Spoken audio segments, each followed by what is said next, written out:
Welcome back to another episode of MotoGP Mac, and today we're going to talk about the sprint race that just happened for the Solidarity Grand Prix in the Circuit de Barcelona, Catalunya. Now, before we get into it, here's how it finished. Pecco Bagnaia won it from Enea Bastianini, Jorge Martin, Aleix Espargaro, Alex Marquez, Franco Morbidelli, Marc Marquez, Marco Bezzecchi, Brad Binder, Fabio Quartararo, Johan Zarco, Maverick Vinales, Joan Mir, Raul Fernandez, Luca Marini, Alex Rins, Taka Nakagami, Miguel Oliveira, Jack Miller, Augusto Fernandez, Michele Pirro, Stefan Bradl, and Pedro Acosta retired. Now, let's focus on the battle for the first four spots. And, Pecco took off. Martin did get in front of him towards the start, but he couldn't pull it down in time into turn one. So he was quite aggressive, Martin, at the start of the race. But Pecco took control of the race, and realistically, that was it. It was game over. Pecco does have the better pace this weekend. There is no doubt about it.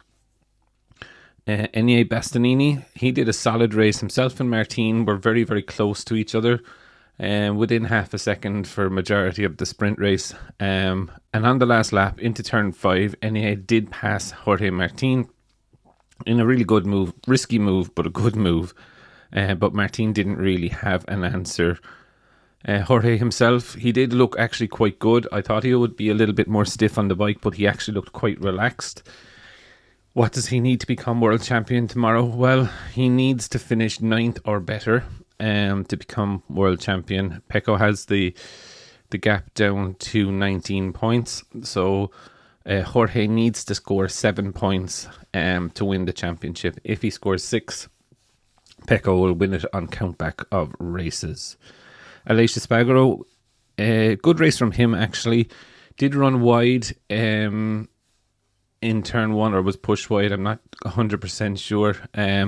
Was kind of gifted the 4th place when Alex Marquez ran wide on the last lap or two. So, but overall, a good race for him.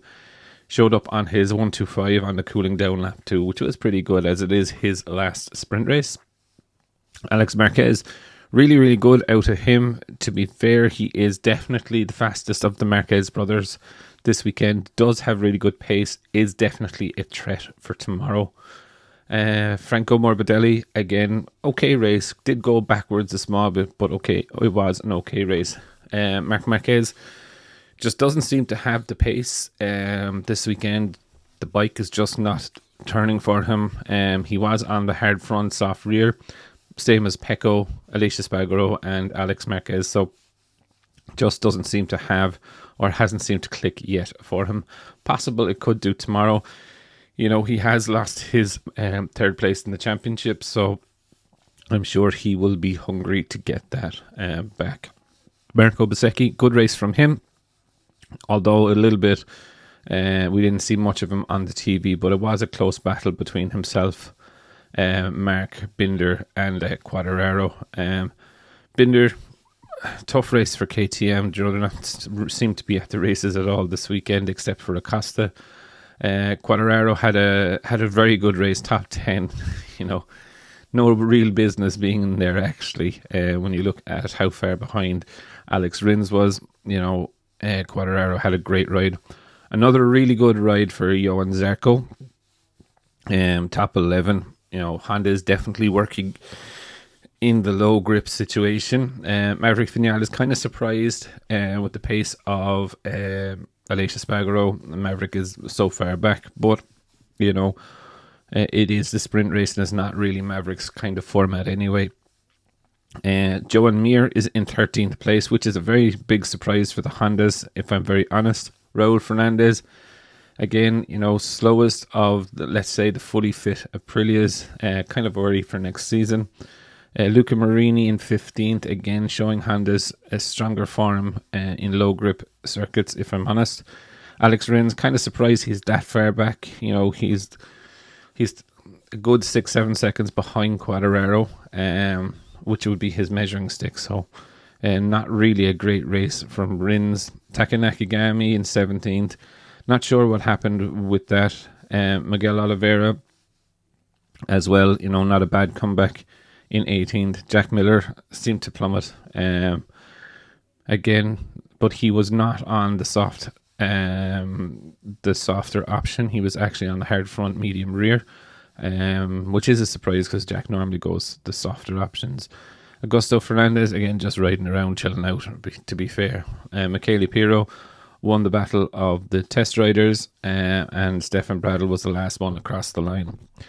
Pedro Acosta didn't finish, he retired. There was, in turn 3, an incident between himself and Marquez. And Pedro's front fairing was ripped completely off, so he had to retire. Maybe it did damage Mark's bike, but like even with that, Mark just didn't have the pace, regardless of any damage or anything like that. He wasn't on the pace of his brother all weekend, so it's definitely not the root cause of the factor of what happened to Mark's race.